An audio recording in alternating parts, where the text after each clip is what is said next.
Given all of the, I mean, what you're saying is horrifying. And some of it, with respect, does seem kind of obvious. Almost nobody in the Congress is saying what you were saying.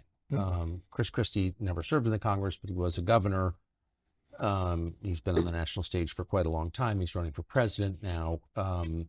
He recently went to Ukraine to meet with the world's highest paid actor who runs it. I think we have a clip. I believe that the overwhelming majority of the American people understand that we need to be with Ukraine on this fight. Do you maintain the current commitment? Do you expand it or do you contract it? I increase it. My position on Ukraine, which is that we haven't done enough. And that while I think that President Biden has certainly done better than President Trump, and President Trump did better than President Obama on this, we still have more to go. We can spend this money now and have Ukrainian soldiers fight our war, or we can spend a lot more money and American blood later to fight in Taiwan. How do you respond to that? When we were in Vietnam, I was 16, and I remember General Westmoreland telling everyone, if we don't fight these people in Vietnam and to fight them here, we'll be fighting them in Los Angeles and in all our major cities. So we have to stay here and win this, or that's what's going to happen. A lot of them did go to Los Angeles and build thriving businesses, actually, in the end. Well, my hat's off to them. That's fine. I have no problems with that. But I think it's a lot of nonsense, you know. It's the same thing with Ukraine. But Chris Christie's not stupid. He's very dishonest, obviously, but he's not stupid. Well, he has donors. That's what that is. Of course. Where's he going to get his money? Well, there, Governor Christie, we want this war in Ukraine. We want to see that man Putin removed. We got to get rid of him and his regime. Why? Well, you know, it's not democratic. Most of the world is not democratic. There are a lot of people that don't think we're very democratic anymore. We're not. So who are we kidding? I think Americans are waking up.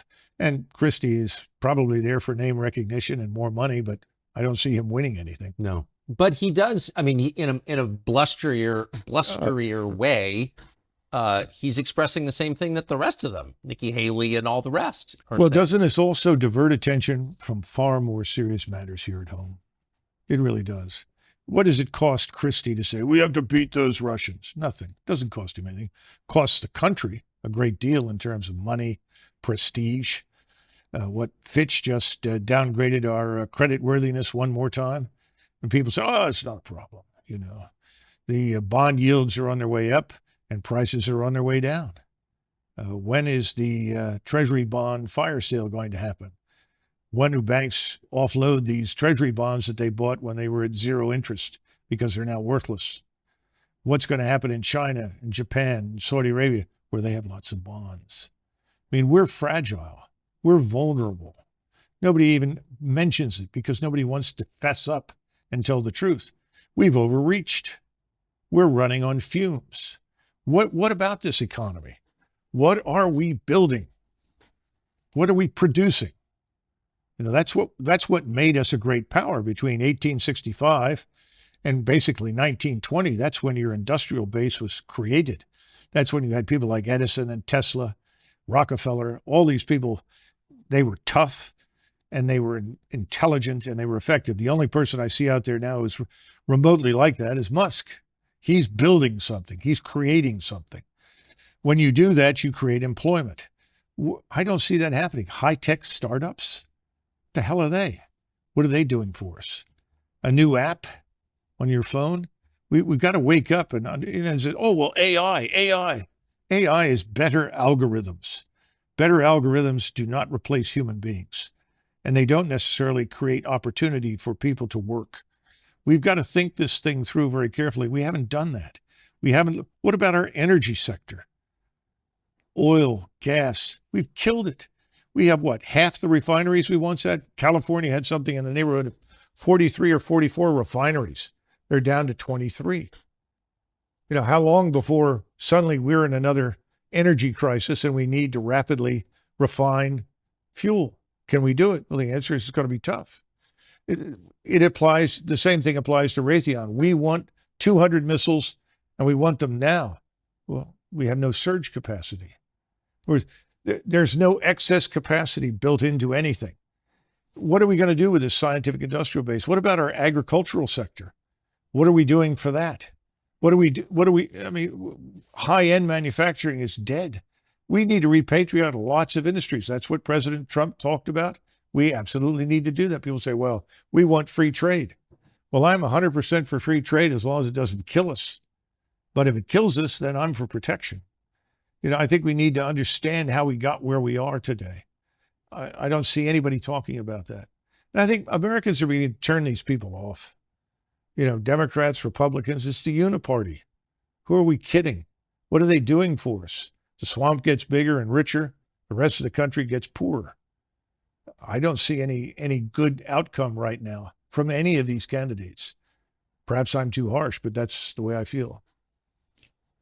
Last question, and it's more a piece of tape that I want to get you to respond to, but I think it's come to a lot of people's attention. This is just so perfect that one of the spokesmen for the Ukrainian military is an American guy, leftist, dressed up like a woman, who's now wearing a Ukrainian army uniform and talking about killing Putin. Watch this.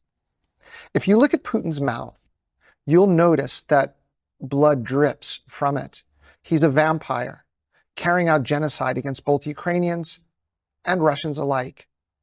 Vlad Putin bathes in the blood of innocent children and enjoys it. And this is why the dictator of the Russian Federation must be deposed, and why peace talks have to be focused on President Zelensky's 10-point peace formula and the full liberation of Ukraine. There's something so perfect about that, the convergence of every ugly anti-human trend in modern Is that a transgender life. person? That's a guy with fake breasts. Yes. Yeah, that's interesting. Well, I think everything else is fake too. We estimate that at least 60,000 children from Ukraine have disappeared, vanished since this war began. Where are they? What about all of the women that have been sold into prostitution that once lived in Ukraine? I mean, this war is a catastrophe. The people bathing in blood are in Kiev and Washington, not in Moscow. And this sort of thing is going to play well until it can't. And that's the sad part. We're going to see this whole thing collapse and implode. It's coming. And with it, NATO? I would think so, because the Europeans right now, Germany is well into a recession. It has systematically deindustrialized itself by casting its lot with the anti-Russian crowd.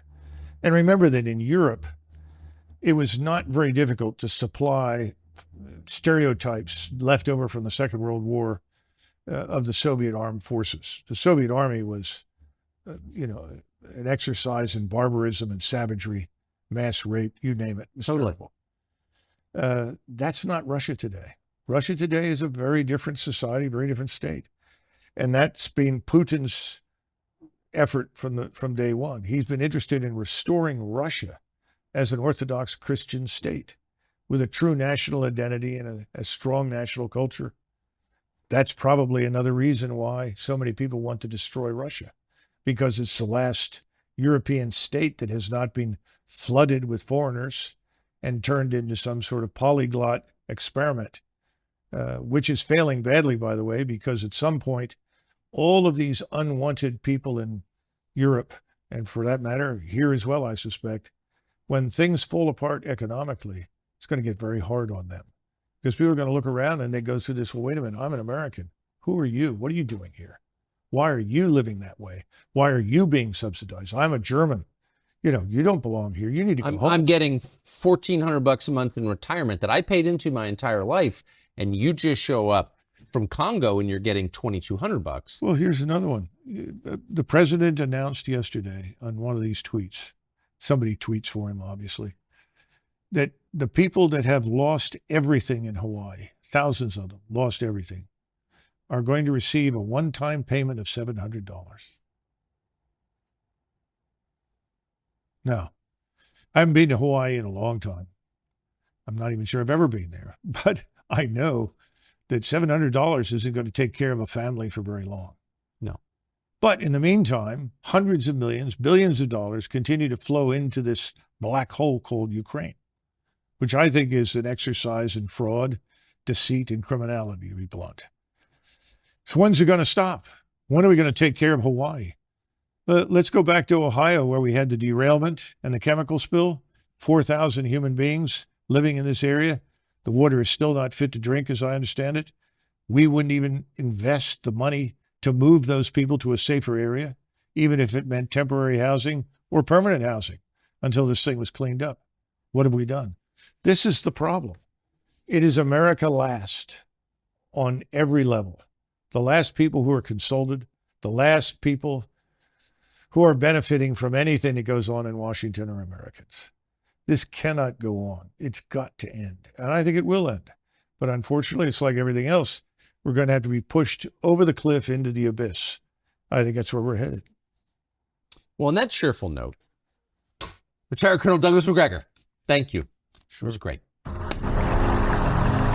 Younger people say the news is full of lies. In Kennedy's motorcade. 239 people. The death of Jeffrey Epstein.